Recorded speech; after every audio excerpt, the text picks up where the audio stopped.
All of you students. आज हम आपको बायोलॉजी के बारे में कुछ इंट्रोडक्शन देंगे, जो कि बायोलॉजी एक महत्वपूर्ण सब्जेक्ट है जिससे हम लोग पौधों को और जीवों का अध्ययन करते हैं, जो कि ये आगे आपके लिए महत्वपूर्ण सब्जेक्ट है। तो आज हम इंट्रोडक्शन देंगे कि बायोलॉजी शब्द कैसे बना और क्यों बना। क्योंकि जो बायोलॉजी शब्द है वो एक प्रकार का सुव्यवस्थित शब्द है। जैसे बायो प्लस लॉजी, इसका मतलब होता है जीवों का या जीवित प्राणी एवं पौधों का अध्ययन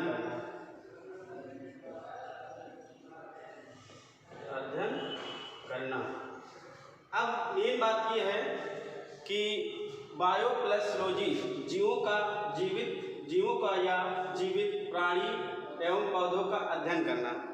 तो सबसे पहले बायोलॉजी शब्द जो है वो साइंस के साइंटिया शब्द से उत्पत्ति हुई है, जो कि बायोलॉजी की उत्पत्ति की गई है। तो अब हम चलते ये हैं कि जीव विज्ञान शब्द का सबसे पहले लैमार्क ने और ट्रेविलियस ने 1802 ईस्वी में प्रयोग किया था। विज्ञान की वह शाखा जिसमें हम जीवों या जीवधारियों का अध्ययन करते हैं वो क्या कहलाती है? बायोलॉजी या विज्ञान। अब कुछ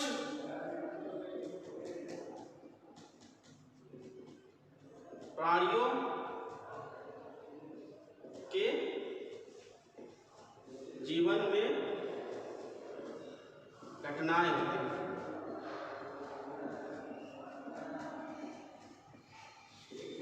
जैसे उनके लक्षण, मतलब कैरेक्टरिस्टिक्स ऑफ लिविंग ऑर्गेनिज्म या लिविंग ह्यूमन बीइंग। ठीक है, तो अब जैसे जीवधारियों के लक्षण क्या क्या है? नंबर 1 जीवन चक्र, नंबर 2 अब जीवन चक्र हो गया।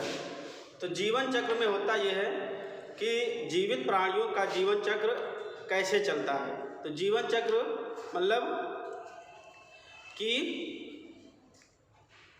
जब एक पीढ़ी से दूसरी पीढ़ी उत्पन्न होती है तथा उस वंशागत से नई पीढ़ियों का निर्माण होता है, वो एक प्रकार का क्या हो जाता है? जीवन चक्र।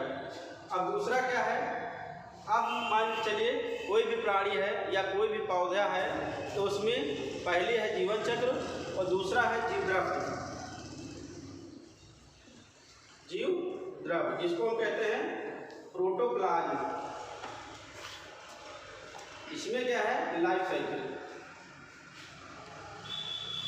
ठीक है, प्रोटोप्लाज्म जीवद्रव, इसकी खोज, जीवद्रव की खोज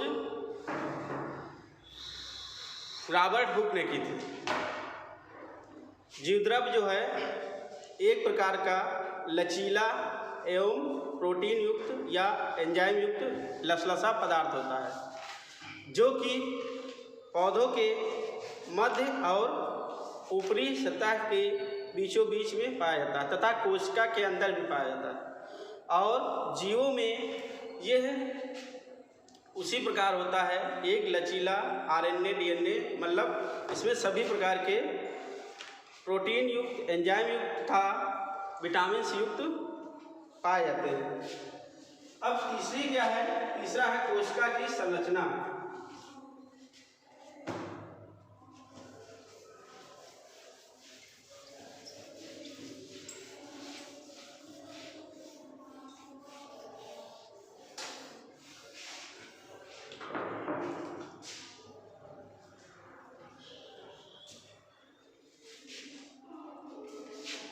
नंबर 3 कोशिका संरचना।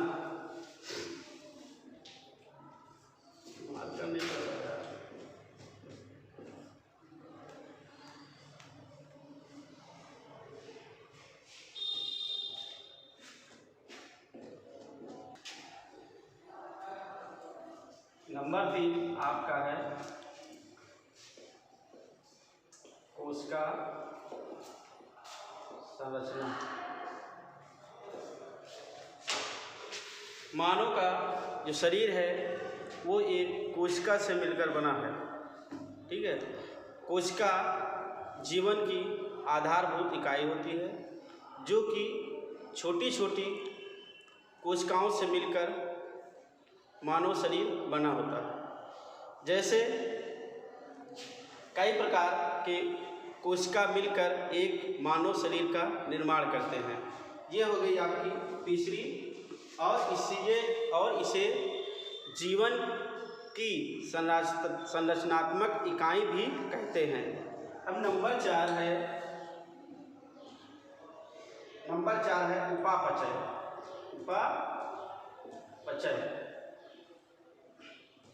मेटाबॉलिज्म।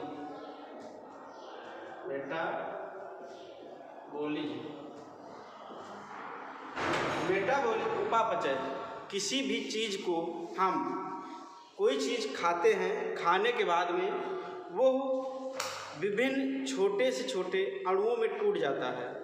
टूटने के बाद में उससे हम उसी खाद्य से हम विभिन्न प्रकार की ऊर्जा को ग्रहण करते हैं।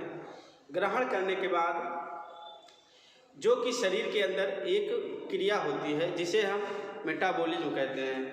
मेटाबॉलिज्म हमारी 2 प्रकार की होती है। मेटाबॉलिज्म नंबर 1 एनाबॉलिज्म,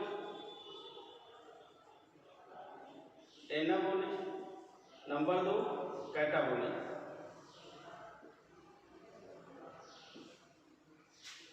तो एनाबॉलिज्म होता क्या है? अपचयी। और कैटाबॉलिज्म होता है उपचयी। एनाबॉलिज्म होता है उपचयी, कैटाबॉलिज्म होता है अपचयी।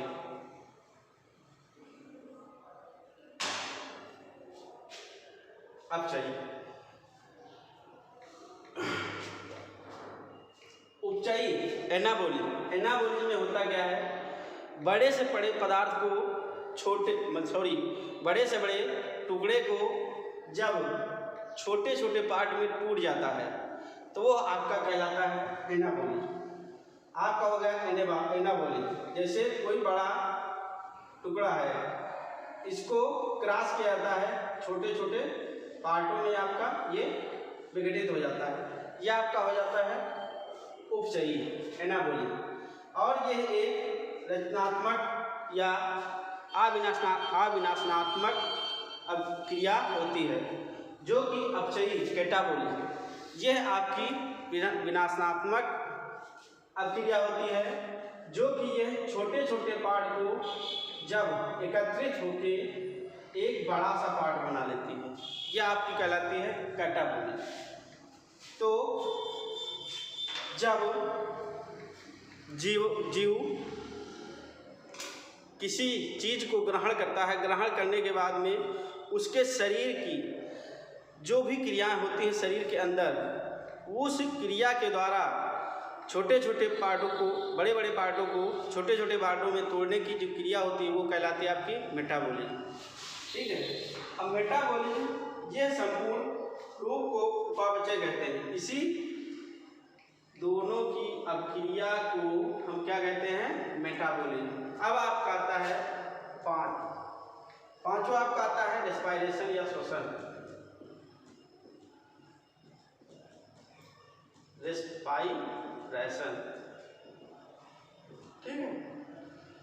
रेस्पिरेशन में होता क्या है? जो भी जीव हो वो ऑक्सीजन को वायुमंडल से ग्रहण करता है and after then carbon dioxide exit करता है। ठीक है। तो इसी को हम क्या कहते हैं, श्वसन कहते हैं। नंबर 6 आपका आता है पोषण, न्यूट्रिशन।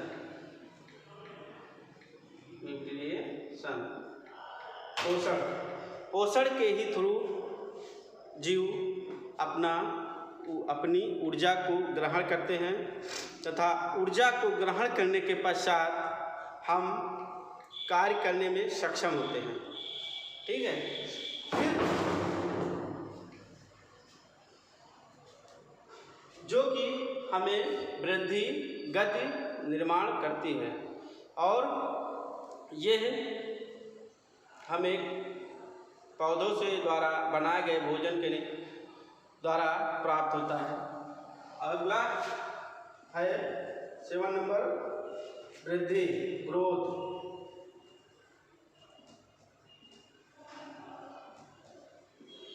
इन्हीं सब पॉइंट्स को लेकर फिर आपकी होती है क्या, वृद्धि। वृद्धि में होता क्या है, जीव धीरे धीरे डेवलप करते हैं या ग्रोथ करते हैं, जिनसे उनमें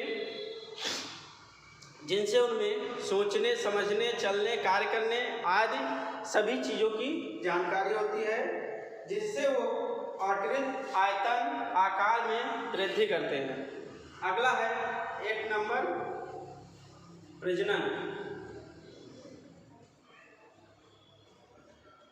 रिप्रोडक्शन।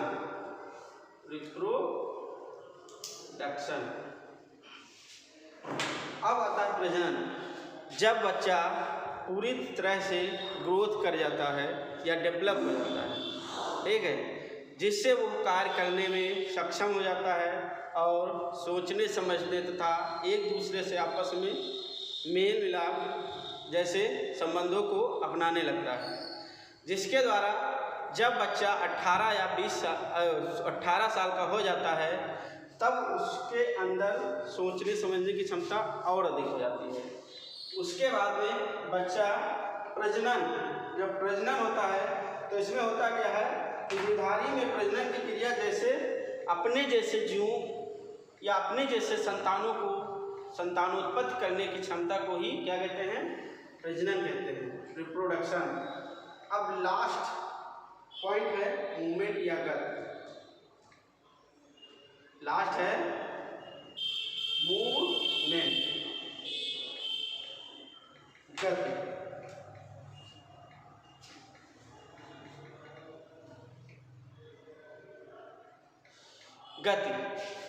जैसे किसी भी जीव के अंदर कोशिका द्रव भरा रहता है, उसी कोशिका द्रव भरे होने के कारण वो कोशिका मूवमेंट करता है या कोशिका के अंदर भरी प्रोटोप्लाज्म के थ्रू मूवमेंट करता है, जो कि एक स्थान से दूसरे स्थान तक मूव करता है। जैसे आपका हो गया अमीबा, क्लेमाइडोमोनास,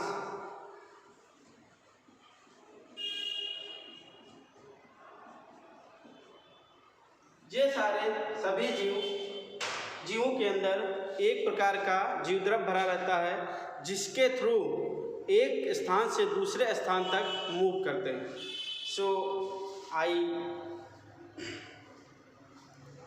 रिक्वेस्टेड स्टूडेंट्स, अगर हमारा पढ़ाया हुआ अच्छा लगे तो please subscribe and bell icon को जरूर दबाएं।